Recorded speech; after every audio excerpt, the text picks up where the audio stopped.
Good afternoon, Dr. Rock, Dr. Rock's Family Practice. I am Matthew Ketman. I'm hoping you start to call me Dr. Rock. Nobody else has called me Dr. Rock. In fact, my family can't even stand my music. So who knows? But I like it. Anyways, do I have a treat for you today on Dr. Rock's Family Practice?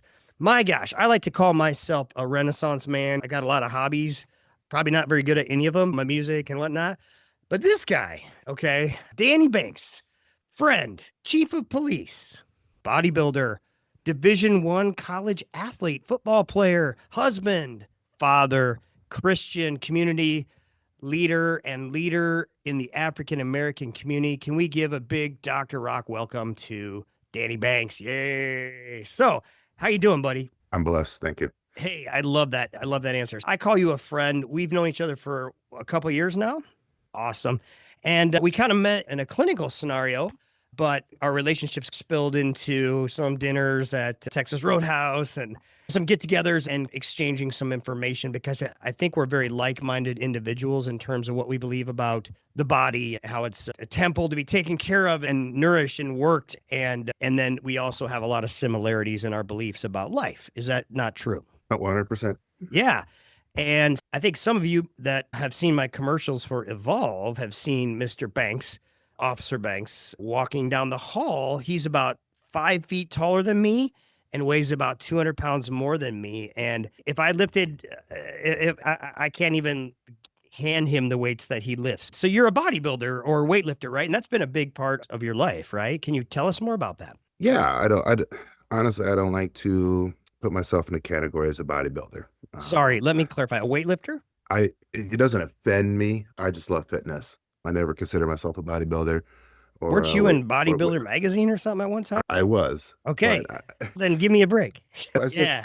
I don't. What is it that you would call yourself? Just an athlete? Oh, that is a good question. If I wanted Danny Banks to train me and I wanted to know what he does to be fit or healthy, what would you say? I am just. I can't honestly. I can't even put a name on it because I know there's a lot of stereotypical thoughts when it comes to bodybuilding that I have experienced over the years that I've never have taken part in.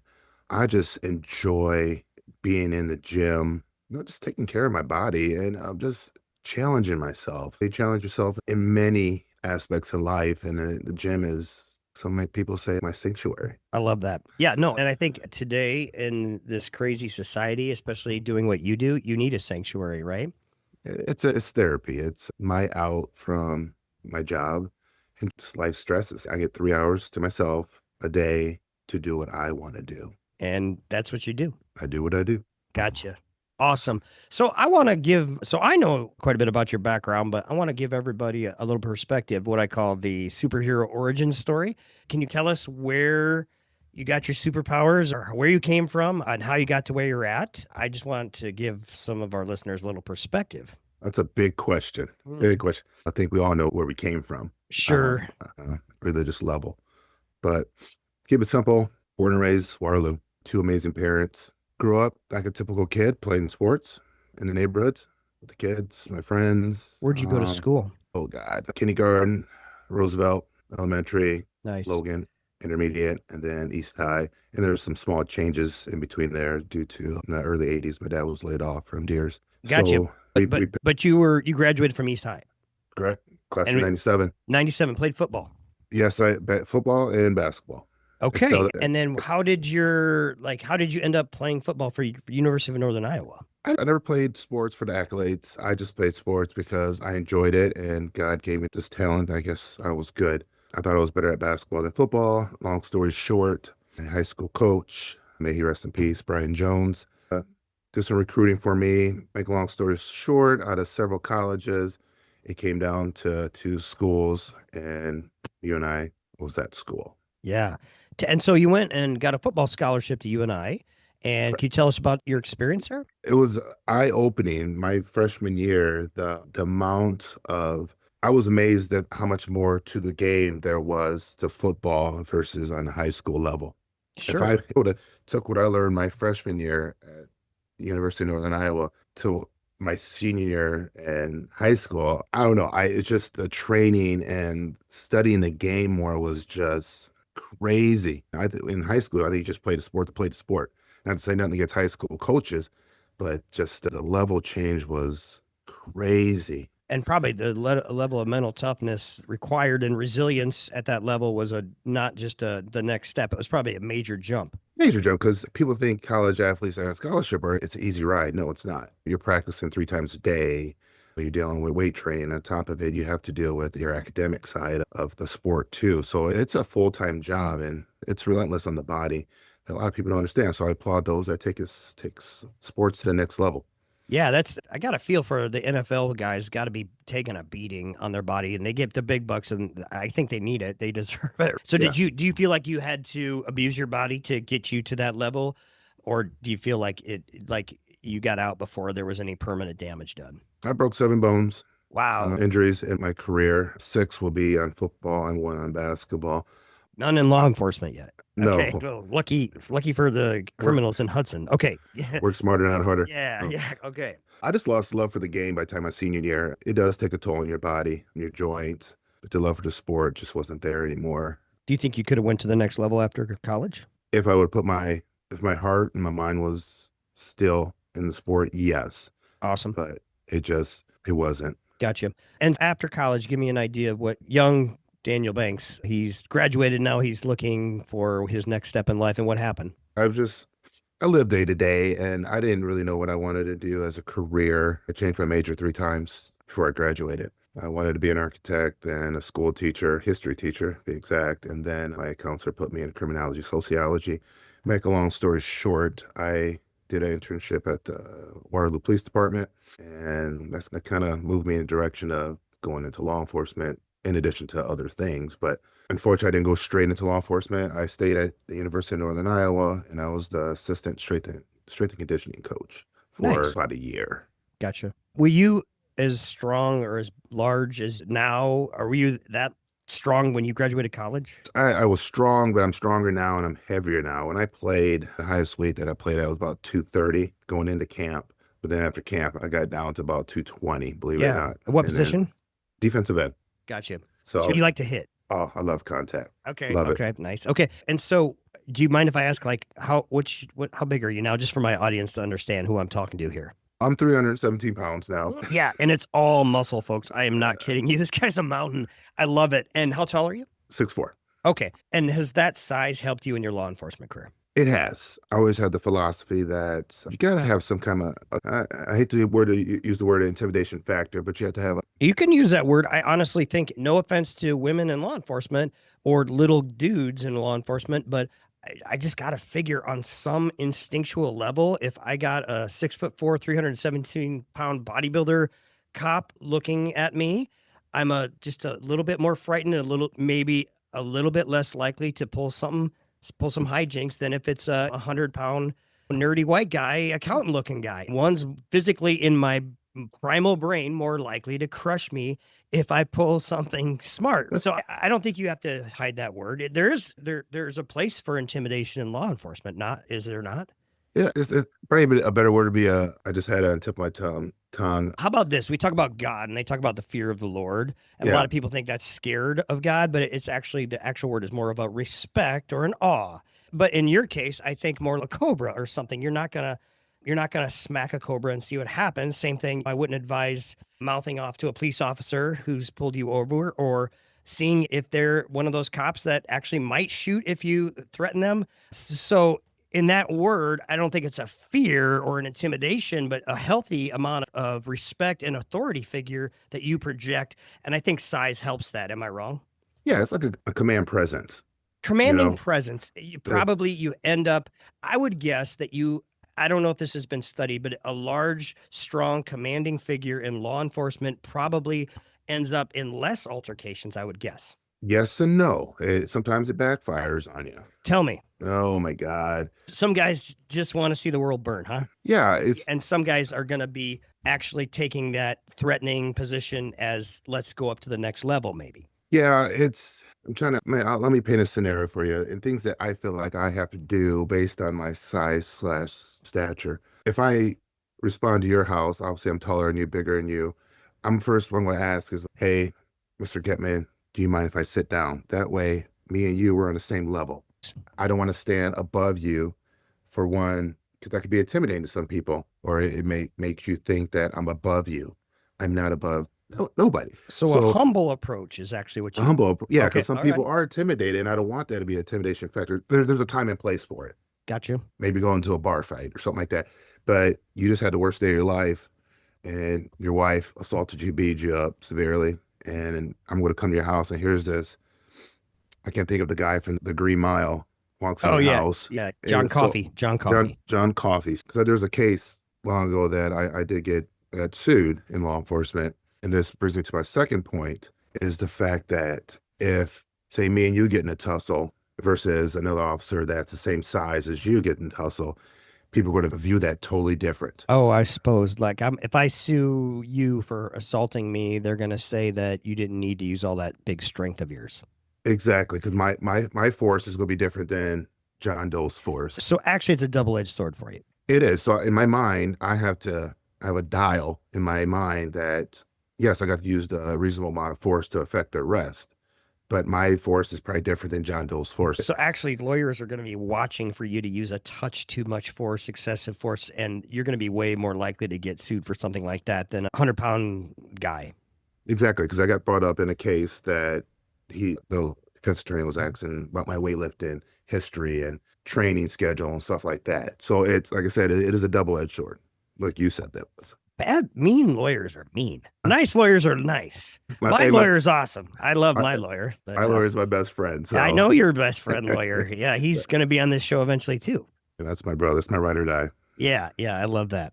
So let's get into it. I really want to, for better, the show, better. It's actually about, I don't care if you're a doctor or a golf caddy. If you have a piece of advice, a piece of knowledge that I think the world needs to hear, somebody, it doesn't even have to be the majority of the world, but if there's one person out there whose life might be dramatically improved from me getting this advice through this podcast medium to that person, I want to try and dig that out of my guest. And so I imagine that a lot of your inspiration and leadership material comes from your athletic background, your football career, but I have to imagine you change a lot more lives as a police officer and as a chief of police. And so I want to get into that if that's okay. Hey, you're the boss. Okay, so my people are used to me talking about whatever, thyroids or brains or cancers or something like that. So to have a law enforcement officer on the show is incredible. And what an awesome opportunity. I'm going to dig some information out of you.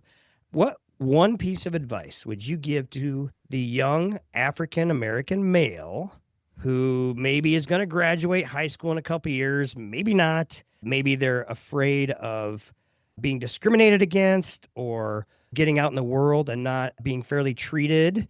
And so when we see someone as successful as yourself and a leader in the African American community, I want there to be a message that goes out to your younger self. What would you say to those people now that you've done it? Just a little bit of small pause here. I don't see myself as a leader. I see myself as, I don't. Take your time. Literally, she's going to cut this all out. Yeah, I know. I just want to find the right words. Why don't you see yourself as maybe as a role model? Not even? It's sad. It sounds as sad. Sounds as sad as it sounds. If I'm a role model, great. If I could change somebody's life, great. I ain't trying to say I'm not down here trying to do God's work, but I think that God put me in this position to, change some lives and some people's direction in life. I imagine you have an opportunity to do that almost every day. I do, but I don't seek to do that. I just do what I do. That's a generic answer. And I am sorry, I can't give you give me some examples. Do you get to touch young people in your career? I got to imagine you've either sheltered or maybe even mentored someone whose path wasn't going so well. I try to, honestly, anybody out there, especially in my field that I've arrested, I treat them with the most utmost respect. And there's quite a few people that I've arrested that, one, change their lives, two, have a good craft, painting a house, landscaping, and that I treat them, I don't treat anybody that I'm better than them. So these people that have these crafts, yes, they may have a addiction that they're battling, demons, meth or something, right? Yeah, alcoholism. But I know who they are, what they can do, and I've had these people come and do projects at my house, paint So my you're house. actually okay. So let me get this right. So you arrest somebody and then you get to know them and try to help them afterwards and maybe employ them a little bit to get them started. Oh, that's Right. awesome. Does that get you in trouble? No, why? I, How does it get me in trouble? I can't have patients over to my house, or it's some if I've done it, but it would be considered against the rules. There's supposed to be, for me as a doctor, there's supposed to be a line that Yeah. I cross all the time. I'm not supposed to cross, but obvious thing would be I'm not going to prescribe some controlled substance to myself or my wife. I'm not even going to treat my immediate family. But they even try to say you shouldn't be friends with your patients, or Mhm. and in a small town like this, it's impossible. Yeah. And do you not have to struggle with professional boundary lines between yourself and the community, or yourself and some of the people that you've had to bring in? Or do you feel like when you cross those boundaries to help that it's okay? It's a gamble, and it's also a double-edged sword. Tell me. Especially in a smaller community, everybody knows you. You interact. I'm not doing yard work. I'm interacting with my neighbors, but then the next day I get called to my neighbors, Got you. and I have to always. A thought always had in my head is that if you're my true friend, you wouldn't make me do my job.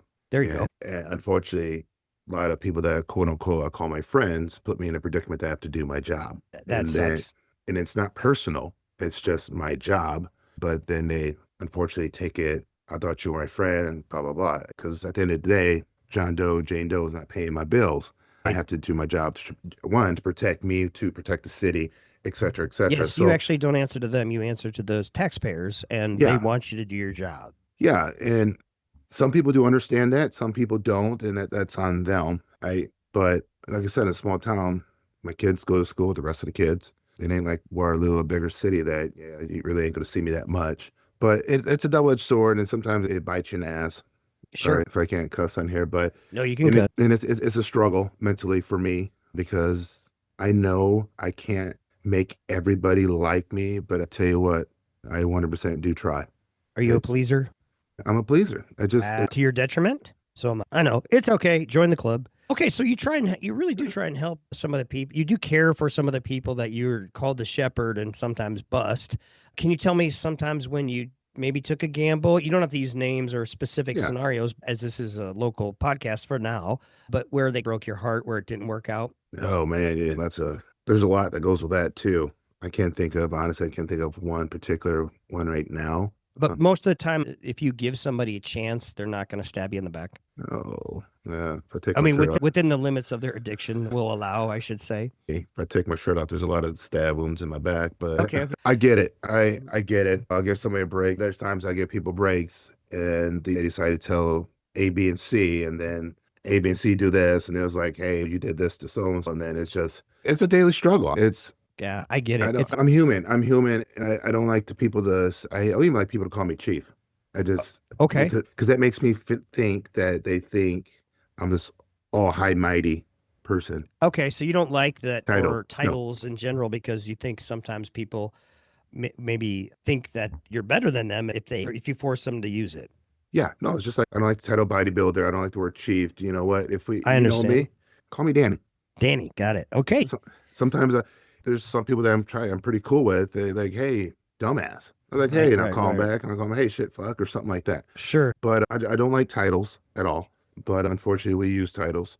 Okay, And, Chief. Next question here. No, I'm just kidding. See? Anyways, okay. What do you think? So now that you've done law enforcement for quite a while, tell me, what do you feel like you're supported as law enforcement adequately in this region, or do you feel this back the blue movement? There was a time, I think, where there was an actual movement in our country against our own law enforcement, and I don't know if you felt that, or if you witnessed that, or if you experienced it.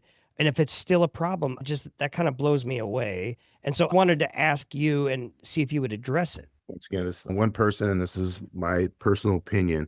I think 90% of people support the blue, and there's that 10% that don't. And unfortunately, though, that 10% is the loudest on social media and whatnot. Sure. What do you think their goal is? You're protecting them too. Yeah. Law enforcement, we're not perfect. You're a doctor. Doctors are not perfect. Unfortunately, if one doctor or one officer does something wrong, we're all judged to say one apple, one bad apple. It's a lot of responsibility, and it's a very public position. And so I think what you're saying is you're a lot more visible when you do screw up. Yeah. Absolutely. And there's just people in the world that or that just sitting wants back. you And to that, screw up.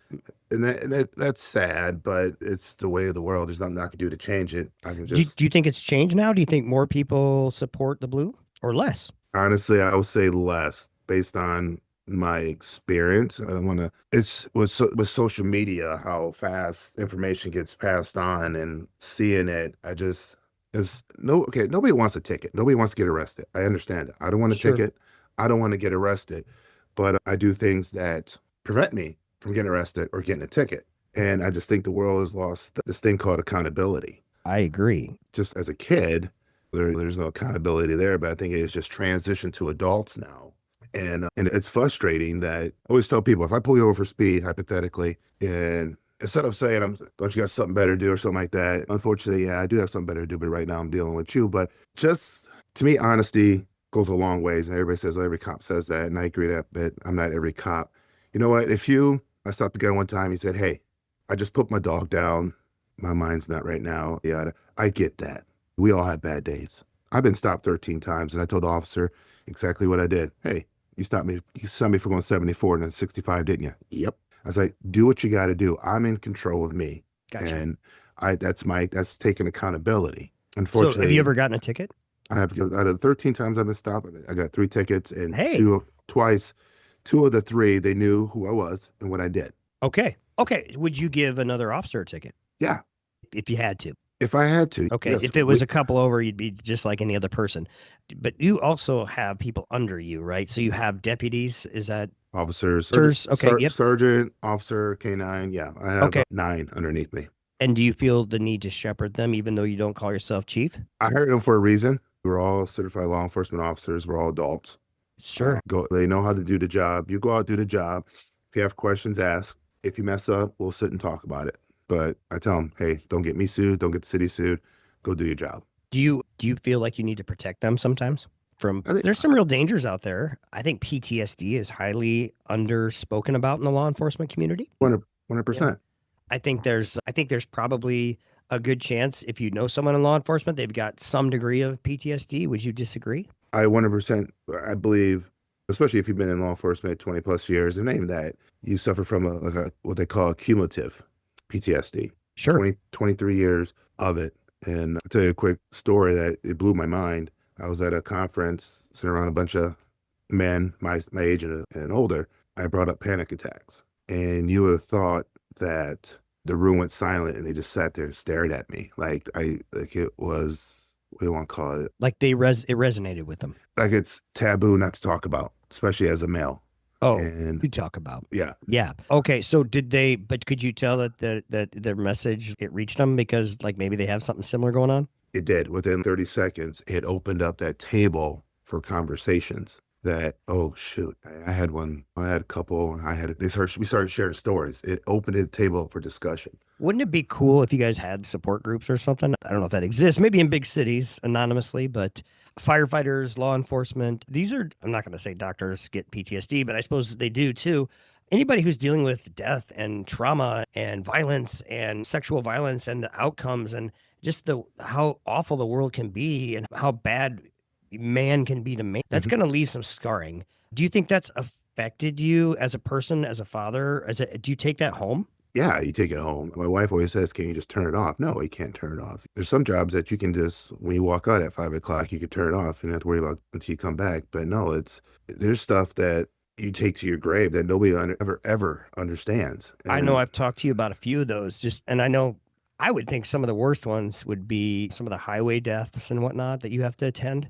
Yeah, I can tell you the stories, but just being there and living it and then going to the house and tell the parents, family members. And I don't try to say you like in your field, Dr. Kettman, I'm not trying to say I'm Superman. I'm not. I think God put me in this position to do what I do, and I'm very blessed and I love it. But at the end of the day, it's hard. It's hard. It's really hard. But on the flip side, I love what I do. Yeah, that resonates with me totally. And I think in some ways, maybe people don't see this, but we're both in the service industry in a way. You're technically law enforcement, but you're helping people, even if they don't necessarily see it that way at the time. So if you're not helping the criminal or the person you're arresting, you're helping the people in the immediate vicinity or the taxpayers or the community at large. So I get it. We're both, sometimes people don't want us. And sometimes we see some crazy shit. I think both of our professions, death is fairly common and it changes how you feel about it. And you see enough of it after a while, you worry that the next time it's going to happen to one of your loved ones, if you'll even grieve. Are you even human anymore? Or have you gotten so callous to it? Have you noticed anything dealing with all that you get callous after a while? And I'm really curious, does that spill over into your personal life when hard times come? You do get callous to it. I've probably seen in my career 50 plus dead bodies. And it gets to a point, sometimes you get back to the P and talk to your guys. And if you get this younger officer that doesn't understand, you get around these guys, you kind of you find that dark humor to we deal do that. with I see it. that in medicine too. Yeah, you find that dark humor to get over it. Yep. And actually, to an outsider that's never been or dealt with it, they hear it. It can be very cruel, vulgar, shocking. Yeah. That people in our fields would do that. But I do think it's a natural response, human response to some of the things we see and deal with. I don't think you could do what you do and not, if you weren't able to have some sort of humor outlet with your brothers, then I think it would build up. Picture this. And you go to a call, you go to an accident, it's a fatality. Somehow the family shows up, they're hysterical, which they should. You handle the scene, you handle the calls done. You did that at 8 o'clock in the morning. And now you got 8 hours still to go. Now you got to go to a barking dog call, knowing what you just saw. Now you got John Doe or Jane Doe bitching at you like, don't you got something better to do? Yada, yada. You just feel like you got to put these filters on. Every call, you got to put a filter on. But, that accident is never going to go away. Now you got to go home. Your family's asleep. You sit there and you sometimes you sit in the dark. Sometimes you just stare at the TV. Or sometimes, you know what? You go to the liquor bottle. And then you hold it. Sometimes you have to hold it in because maybe your spouse doesn't understand. And they'll never understand. The only people that understand is your brothers and sisters in law enforcement. But sometimes they're dealing with their own shit too. So you hold it in again. Yeah, you just dealt with 2 dead bodies. So I ain't gonna tell them about mine and how it affects me. So it's a struggle. It's a struggle. Did you just describe police officers being afraid to share their trauma, like almost a dead body shame? Kind of it's sad, but exactly what you described. I don't want to tell this guy about this horrible thing I saw or experienced because he's probably got a worse one. That's what you're saying is how it is? It makes you weak. Some people will think that it makes them weak. You just suck it up. You're a man. Because when I started law enforcement, we didn't have these outlets for mental health. And now where I'm at 23 years later, and I'm trying to provide these resources to my younger officers because I'm telling them it's going to catch up to you. And my analogy is, unfortunately, my parents passed of cancer and I had to watch them go through the chemo stage. And I say law enforcement is like chemo. It kills your good cells, unfortunately. And you get to the point of your life, you're just bitter.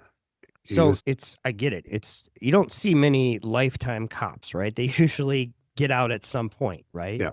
Yeah, because it's just too much. You're bitter. Like even academy, and I give this book to my new officer's family that your son or daughter is going to change. They're not going to recognize that they changed, but you're going to see changes in them, how they sit, how they talk to people, their posture, etc. They're going to change. They might not see it, but they're going to change. And you need to be ready for that and check up on them. Hey, how was work today? Do you want to talk about it? Show that you care because, believe it or not, they want to talk. They just don't know how to.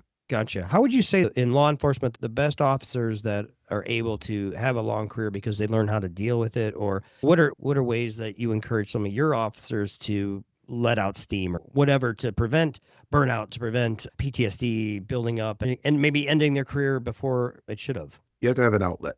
You have to have, for me, working out's my outlet. I just started golf. So I would say that yard work. I love yard work because some of these young officers, and I experienced this, they get out of the academy and they want to go ride with their buddies that they graduated academy with from a different agency. And they're just watching cop shows after cop shows and they're just watching cops. I'm like, you need to step away, find an outlet because you're going to get burnt out. In 3 years, you keep doing what you're doing now, you're going to be burnt out and you're going to be that bitter officer. So, Gotcha. Yeah, the gym, 3 hours a day. That's my outlet. 3 hours to me, dedicated to me, taking care of my mind and my body, my yard. I love my yard. Nice. So they have to find an outlet other than law enforcement. Some listen to me, some don't, and that's on them. But this career, it'll hit them like a brick wall if they don't. What would you say to switching gears for a moment from the officers you shepherd to some of the interactions you have with the public? Somewhere out there is a young man, maybe African American, maybe not, who feels lost or angry at the world. And they're sitting on the precipice. They could go one way or another in terms of how their life goes. And they see the world as not a very good place, maybe, or a friendly place. And they're struggling. What would you, and you're in your position as a police officer, you come across this a lot. And I think there's that when you're getting into breaking laws and stuff, I can't imagine many people are committing crimes being in a good place. And obviously, a lot of the people who you have to deal with are struggling in many ways. And a young person out there that might look at you as a role model, especially a young man who's struggling, what would you say to them right now? Nobody's perfect. Nobody's perfect. I think, Were you that guy once? no, put me where I'm at today was obviously my parents, and two, my family, my dad. We had laws, not laws, rules. Excuse me, rules in our house, and we had rules. We had consequences. You broke the rule, there was a consequence. And yeah, I got my ass whooped many times by my dad, and Sure. I'm talking about ass whooping. I'm talking about lift me off the ground, go outside, get a switch, and it better be a good switch. Gotcha. Because if not, he's going to get a good switch. So mental note to myself, after every ass whooping, I put it in my head, I ain't doing that shit again. So I think that drove me to be a law enforcement officer and understand people are going to make bad decisions every day. And just because you made a bad decision doesn't make you a bad person. Gotcha. I'm blessed I didn't grow up from a poor poverty state at all. But I think you're the captain of your own ship. There's a fork in the road. You can go left, you can go, it's on you. But there's people like me out there that I would love to sit and talk to you and hopefully guide your ship in the right direction. But at the end of the day, it all falls back on you. Okay. I mean, you can leave let's just say you can lead a horse to water. Right. Or what's the Um, other saying? There's no point in beating a dead horse except for the sheer fun of it. Maybe yeah, that's a different one. Sorry. yeah. Anyways, okay. Okay. Well, here's another question for you. What about you? Who have your role models been? My role model would be my dad. Yeah, tell me more. My dad was quiet, and I'm tell you what, I'm not quiet. I get the talking from my mom. Ah, gotcha. I get my emotions from my mom. I get my stubbornness from my mom. But my dad was me probably the hardest non-speaking worker that I knew. I've heard him say, first time I ever heard him say he loved me, he making me cry. When it was me, it was going through his chemo.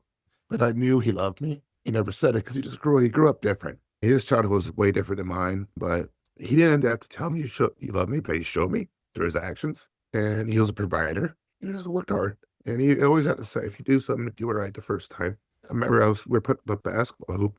I just put it up. All right, Dad, put it up. He's like, no, do something right. You're going to do something, you do it right the first time. I remember a day. And I says it goes from my head every time. So it brings up my OCD. I feel like I got to be perfect. Hey, if I'm going to do something, I'm going to do it right the first time. Be my dad. I know some people say that's a generic answer, but that's my answer. Sounds like a really cool guy. Oh, he was. He was. And my mom built such a legacy here in Cedar Valley. It means the world to me. The other day, I went to Chick-fil-A and I'm sitting next to an older black gentleman in the black community. Instead of asking, hey, who's your parents? We always say, who's your people? Oh, is that And what that then, means? Okay. yeah, who's your people? And when I say Banks, you know what? They automatically think of my dad and my mom. And the guy, his name was Carl, and he was like, "Oh my God, your dad was one of the best." And that's what everybody says. I want to know And more about him. Tell me more about him. he was a quiet guy, and What did he do? he worked at John Deere's. He's just a hard worker. Like I say, he worked straight out of high school. Never was an athlete. My mom wasn't even an athlete. Were they big? My dad was 5'7", had big arms. No He was, way. he was Your a dad big, was 5'7" and you're 6'4"? yeah. But both my parents were 5'7". At what point could you whip your dad's ass? Would you guess? I don't even think about that because I if my dad was alive today, I still wouldn't fuck with him. I know. But you had to be bigger than him by 8th grade, I would guess. I was taller than him by 8th grade, Yeah, but okay. I was a string bean. But Yeah, one of my favorite lines I think somebody said to me one time is, "My dad can whip your dad's ass." And I said, "How much would something like that cost me?" No, just kidding. Anyways, awesome. Thank you for sharing that. I really think that's going to help some people to hear how much your dad touched you. Now, I have a question. I think there's a lot of men this age where it just wasn't cool for dads to tell your kids when we were growing up that they loved us. Do you tell your kids that? I don't know. I do. I do. I sometimes I say it a lot. I do. Great. I love my kids. I never wanted kids, and God get blessed me with four.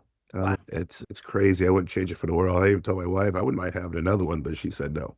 Okay. They're the ultimate authority on that decision. Tell me, so do you have grandkids yet? Ew, seriously? I want to know. I'm not that old. I know, but people don't wait that long anymore. So how old is No, your oldest? 24. Yeah, so it could have happened. It just hasn't. Okay, yeah. Do you want grandkids? Who doesn't want grandkids? I'm not wanting grandkids right now, but I maybe someday. If I have a grandkid, my youngest is 5, so if I have a grandkid, they'll be like right next to each other. Oh, that would be kind of weird. I get That'd be that. I weird. get it. That's awesome. That is awesome. I love that you tell your kids that you love them because I think that is essential. I think it really helps them with when they go out in the world knowing who they are and grounding. I always feel like if they know their parents love them and they know God loves them, they've got a good base to go out and kick ass in the world, right? Yeah. If they're not sure of those things, then that's gonna bring a lot of doubt and self-worth into the picture, and it might cause some problems. So I Yeah. love that you're reinforcing to your children that they're loved, that they're protected, and that no matter what, you got them. And that's awesome. So tell me, if you had a message to the younger crowd today, what do you think God is calling this current generation to rise up and be? Where do you see that need for our youth as you're trying to raise your children and then you're dealing with this crazy world and trying to be the law enforcer? What do you want your children to become in this world? Where do you see the next generation stepping up, or where do you hope they do? I want my kids just to be, in a more biblical word, a vessel. Not, I don't say a leader, just be an example when they see them. And my kids are doing a great job, especially when I go to conferences for them. They're doing a great job in their classrooms. They're being leaders. They're leading by example. And I think that's what I would tell the youth and just anybody, lead by example. What do you want your legacy to be when it's your time to go home and when somebody speaks your name? What do they want? What you want them to say about you? I know, were you a thief, lazy, or oh man, he was a great guy. He was always there. He was honest. I can count on him or her, etc. So just be an example in anything and everything you do in life. Do you think that's your legacy? Yes. I would Yeah. agree. I would agree. I think a lot of people would say that's your legacy. Yeah. Okay, awesome. If you could give one heartfelt message to the men and women who wear the badge today that might be listening, and maybe they know you, or maybe they're in another community and they don't, because we do know about this PTSD in law enforcement, and we also know about the suicide rate, and so there's a real good chance that if this podcast does well, that somebody out there who is struggling in law enforcement might hear your message and might not want to do anything about it because of some of the things that you've said. What would you tell them with your 23 years, especially like a newcomer? At the end of the day, it's just a job. Treat people like you would treat a loved one in your family. And sometimes it's hard. Even if they're up at a 10, bring them down to a 5. And I've done that several times in my career because at the end of the day, I'm no different than the guy that picks up my trash on Thursday at 9 o'clock. No different than the person that works at Burger King or Walmart. We all have a role in life. So as a law enforcement officer, you know what? Just treat people with respect, and because you're not better than them. Granted, we're held to a higher standard. So sometimes when people do say, oh, you think you're better than us? No, unfortunately, we just have to make better decisions than you. Yeah. Answer this then. Let's talk about them, to the people who maybe, whoever is listening now who maybe gets pulled over by you or another law enforcement officer. What would you want your message to those people be so to help them understand where you're coming from, the human side of being a police officer, maybe? Just be respectful. I never got my rocks off with just stopping people and pulling people over and giving them tickets. Just be respectful because they're just doing their job, just like you, he, she, whatever is doing their job. I'm not going to come to your job and tell you how to do your job. I don't know how to change oil. Literally, I'm 46, never change oil in my car. I don't. Never will. I think you need a computer engineering degree to do it now. Yeah. But my 69 Nova, I can show you how to change the oil. But I got rid of that car actually. Oh, Anyways, yeah, just be respectful. But unfortunately, in this field, though, everybody, they give you that side look, or you walk into a place, oh, he did it. Oh, hey, go tase him. Hey, can I touch your gun? don't ask Doctor, that. don't come into your office and tell you how to operate on me because I No, don't know. but I might have asked to touch your gun at some point. Yeah, but It's shiny. just treat that officer with respect because you know what? He or she might be going through a bad day as well. Just be compliant and being honest. Let's say honesty goes a long ways with me. Well, I have to say that I have to think that either coming off as a smartass or asking some rude question like, don't you have something better to do, does not decrease your chances of getting arrested or decrease your chances of getting a ticket. If anything, I think it would amplify them if you're having a bad day. What would you comment on that? Yeah, I've had people literally cuss me out. And do you feel intimidated and decide to let them go without a ticket? Exactly. You know what? Because then who wins after that traffic stop? I come back with the one, hey, John Doe, I'm sorry you had a bad day. Yeah, granted, you're going 24 miles over the speed limit. Here's your warning. Hope you have a better day. Just slow down for me. And sometimes they just look at the deer in headlights. Oh my God, I just totally disrespected this officer and he gave me a warning. So really, who won after that traffic stop? Gotcha. And to you, that is a win. It is a win. Okay. Gotcha. And would you say that being kind, respectful, and answering questions in a calm manner would improve your odds of you giving somebody a break? Yeah. Or do you just go by the letter? You don't make exceptions. You don't listen to the stories or take that into consideration. Everybody has their own story. You know what? Yeah, yeah. Everybody has their own story. And you know what? Officer, I'm sorry I'm speeding. I got to poop. I understand. Been there. I need to go. Does that work? I'm not telling everybody to say that, but I thought about getting out of a ticket once. I was driving to the hospital and I was on call and I was speeding because it was an emergency and I had to get to my patient. And I thought about when the cop pulled me over, I think I took my stethoscope and I was over by Allen Hospital and I started waving it around and I think he let me go. He just let me go. That was the coolest thing. He knew what I was doing with that stethoscope, I think. Yep. But that might be a dream actually, because it would have been really cool if that happened. It's been a long time ago, and there were several times where I worked days straight, and sometimes that blurs. But the fact that officers are human, I think, is a revelation to people. I don't think they see them as somebody that, if you don't have one in your family, for instance, that you could sit down and have a conversation with. I almost think that you guys have gotten such a this anti-law enforcement movement. I have no idea where this is coming from. It seems about as stupid as anti garbage man or some other essential service that society needs. You're shooting yourself in the foot, people. What are you hoping to get? And it's not career criminals who are organizing this. Yay, we want to be able to commit more crime. It's some weird ass political movement. I don't get it. I do understand though that the public in general and the shootings that have happened, I can see local communities stepping up. And I think that some of the anger around the law enforcement community probably stemmed from some of those. But at the same time, man, the press, did they need to make this a heyday about an accidental shooting? I would be scared to death to be a police officer nowadays because this is what it's like as a doctor. Literally, and I'm not going to demonize any career, but let's just take someone who mows lawn for a living. And if they have a bad day or make a single mistake and just see some grass a little different one way and the sun gets in their eyes and they miss it, nobody dies. Not so much in our fields, you and I. And it scares the crap out of me to have somebody's life in my hands, but I've gotten used to that and learned how to deal with that. But I would be even way more scared of accidentally shooting somebody in that split second where you don't know if this is a threat, a real threat, and if I don't act now, I'm going to die. Can you comment on that? Everybody's quick to Monday quarterback every situation. Even law enforcement, we do it. We see something on the news that happened in another state. We'll sit there and Monday quarterback. Oh, you should have did this. He should did. Yeah, this, it makes us feel better. It's like when I look at the obituaries and there's somebody my age and I have to find out what happened because if they died of natural causes, that means I can too. Yeah. Oh, I don't. This is a big question because I think more and more law enforcement officers are getting hurt because they're second guessing what they're doing. Because if I do this, then because of the blowback that we've experienced. The blowback. Yeah. You know, there goes my career. There goes this.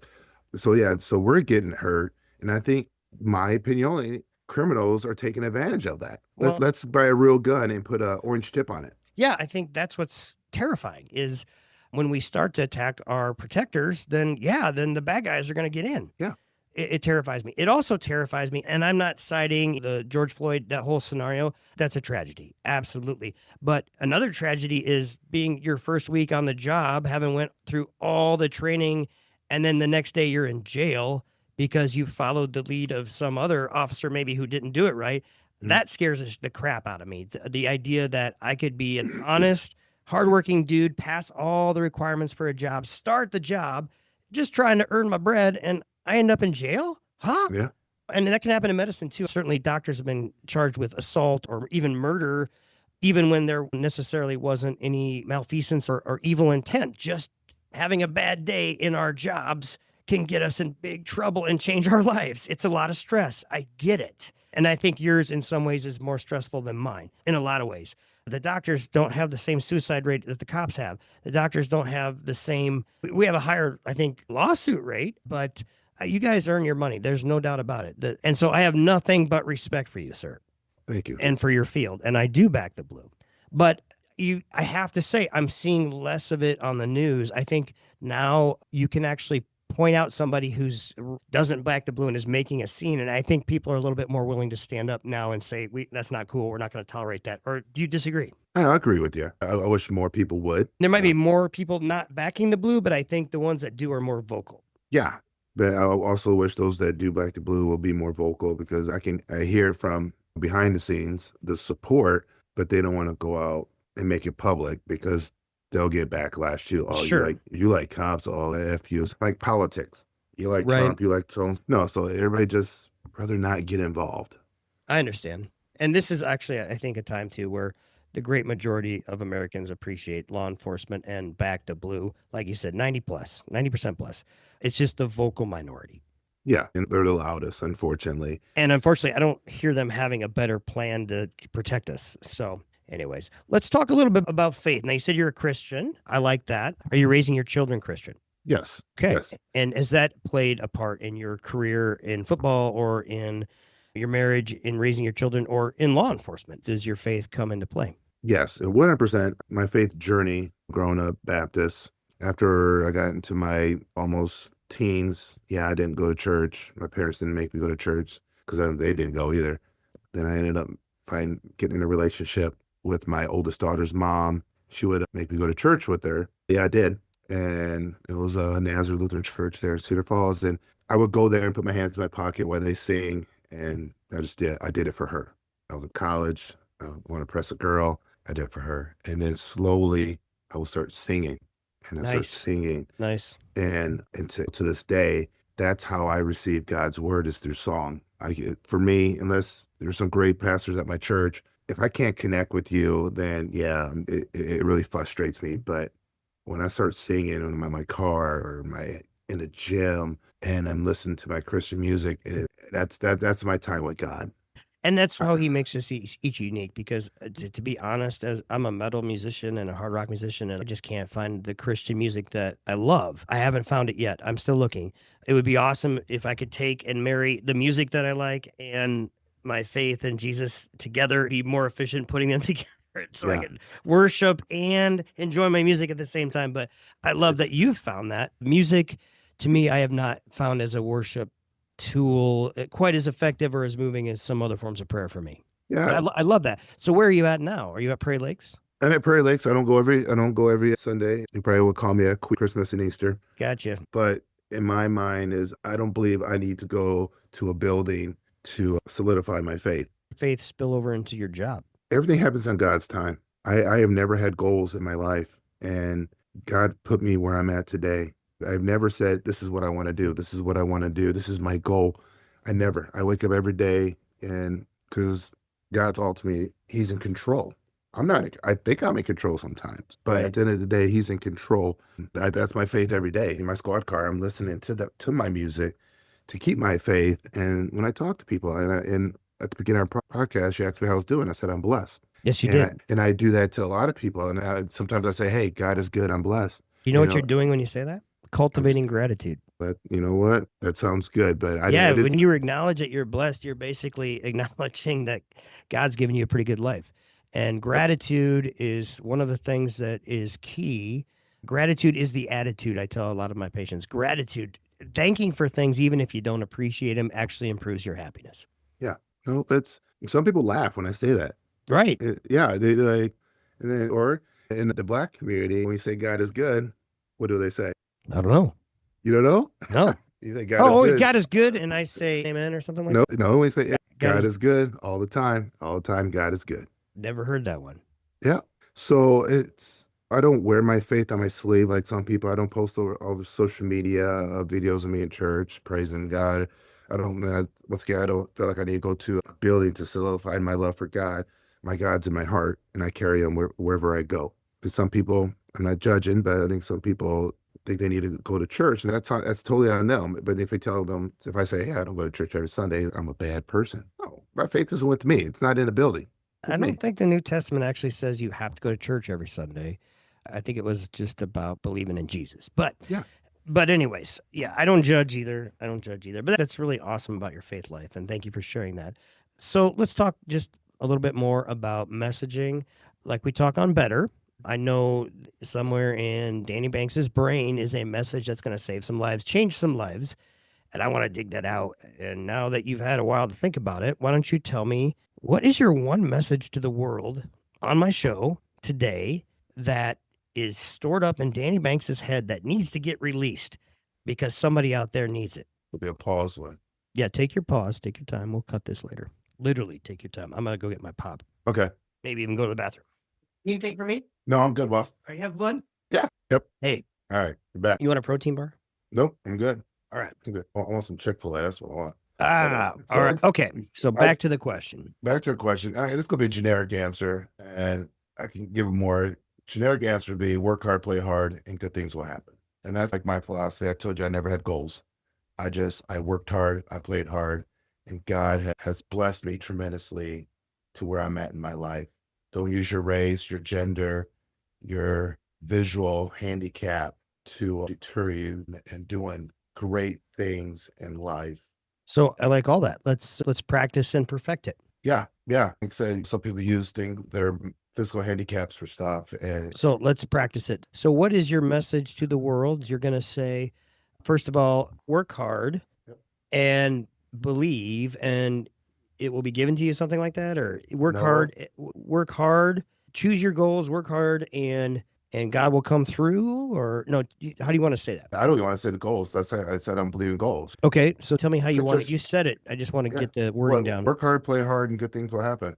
Okay, and then the other one is don't use your gender, race, Yeah, disability, or something to yeah, because you're yeah. just cheating yourself. Yeah. Don't use excuses. Don't use your So if you come out and race. you come out and say, "Hey, I was discriminated against," to get ahead, you're just cheating yourself, really. No. Yeah. No. Just have I got discriminated against because of my color? Probably. I probably have, but it didn't stop me.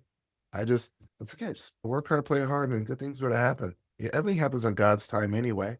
I love it. And I think that's uh, it. I think that's all I needed you to say. My editor will make it your yeah. best sounding soundbite. Okay. All right. Cool beaners. You did great. Was that so bad? Yeah. It's simple. Wait till you hear Yeah, it. it's all right. We're gonna make you sound. We're gonna make you sound amazing. I don't like the sound of my voice. I think that I sounds hate weird. the sound of my voice, but I'm getting used to it. I'll say a quick wrap up and we'll call it. Okay. This has been a great episode. Thank you, Danny Banks. Thank you for who you are. Thank you for what you do for this community. And thank you for being an inspiring officer, police officer. I won't call you chief. Stand up leader for the community, both the African American community and the community at large in the Cedar Valley. Outstanding athlete, Christian man, husband, father, and just all around inspiring good dude and friend. Thank you for being on Dr. Rock's Family Practice. And thank you for listening. Don't speed in Hudson or he'll get you. That's my advice. All right. This has been Dr. Kevin. Thank you, Danny, for being on the show. Thanks for having me. You bet. Danny, to all of you, everyone out there listening, I am encouraging you. I am pushing for you. I am praying for you. I'm finding the best information for you to live your best life. So go rock your health. This has been Dr. Kevin, Dr. Rock's Family Practice. I'm out.